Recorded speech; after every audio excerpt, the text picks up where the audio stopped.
What's up, guys?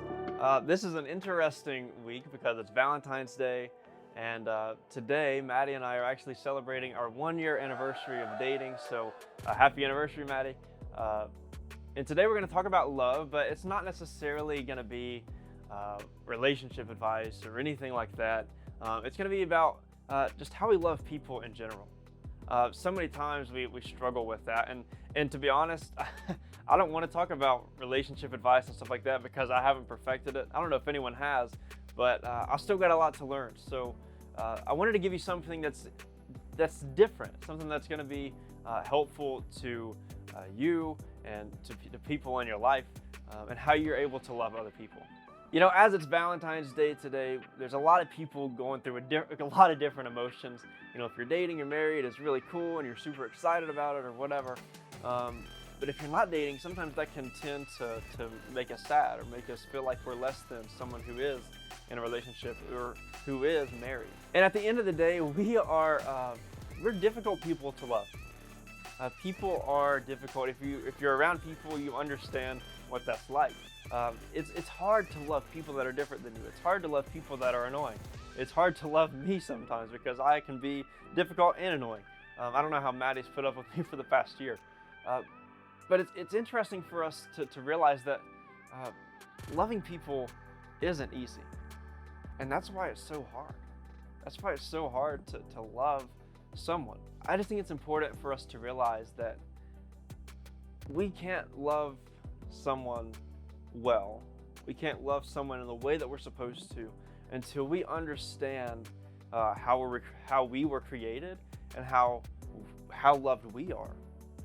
In the Bible, it says that we are supposed to love God with all of our heart, soul, mind, and strength. And He calls us to that. And He created us to love and to love people. And it also says that, you know, that's the first command, is to love God with all your heart, soul, mind, and strength. And the second is like it, and it says to love your neighbor.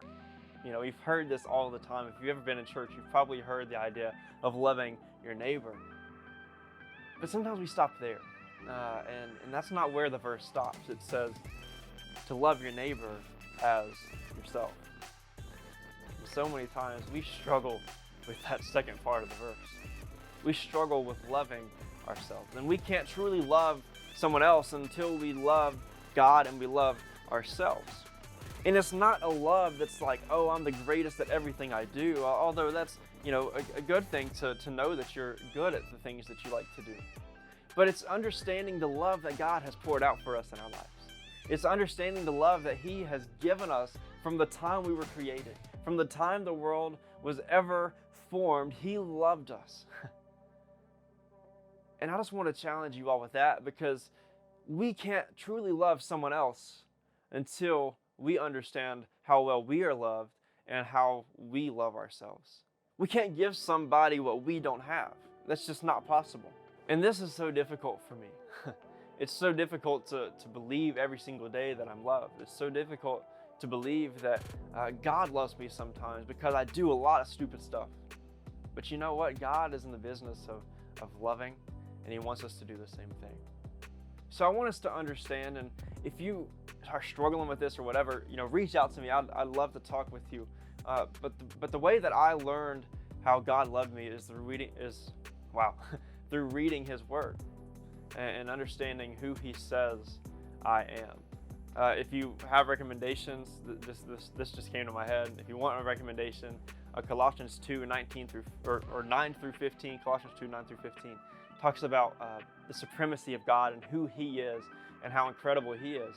And when I read those verses, I'm like, wow, that's incredible about how amazing God is. And to think that that same God created me and loved me enough to put me on earth so that I could love other people. I think that is awesome. That's so cool. So that's the first thing I wanted to talk about. You know, we can't love people until we understand how loved we are and how we love ourselves. So we need to make sure that we understand that we are loved. And finally, I want to give you something else, but I'm going to do another video on this a little bit later, so I'm going to keep it short. Also, my mic is about to die, so I hope that we can get this done. But I've always heard the quote, some people say, you know, I'm not going to cross a puddle, or I'm not going to cross an ocean for someone who wouldn't even cross a puddle for me. And that's always kind of bothered me, because I feel like if we are actually gonna love people, then we have to do it well, and we have to do it like unconditionally. That's how God loved us. And I think that if we're gonna do this, then we should cross an ocean for someone who won't cross the puddle for us. Bob Goff says that you don't always have to go across the world to love someone. Sometimes you just have to go across the street. And I love that. Maybe you don't have to cross a full ocean for someone, but sometimes just walking across the street is just as hard. So I want to challenge you all to love people well, to do something that is unexpected, to do something that shows love unconditionally. And I'm going to do a whole another video on this later, I think, so really excited about that, and pull in some more Bob Goff quotes and things like that. But I think that's really cool. So on Valentine's Day, I know that it can be difficult, but I want to just get on here and talk about where true love comes from, and how we can attain that. And we've already got it, we just need to accept it. God has already given us the love by sending His Son and dying on the cross, so we are able to participate in that, partake in the love that He has given us. So I pray that you all are willing to accept that. And then second thing is, love people well. Go across the ocean if you have to. Go across the street if you have to. Just go next door and just love people well. Happy Valentine's Day. I hope you all enjoy your day, but also like, subscribe, do all those things, and I'll see you next week.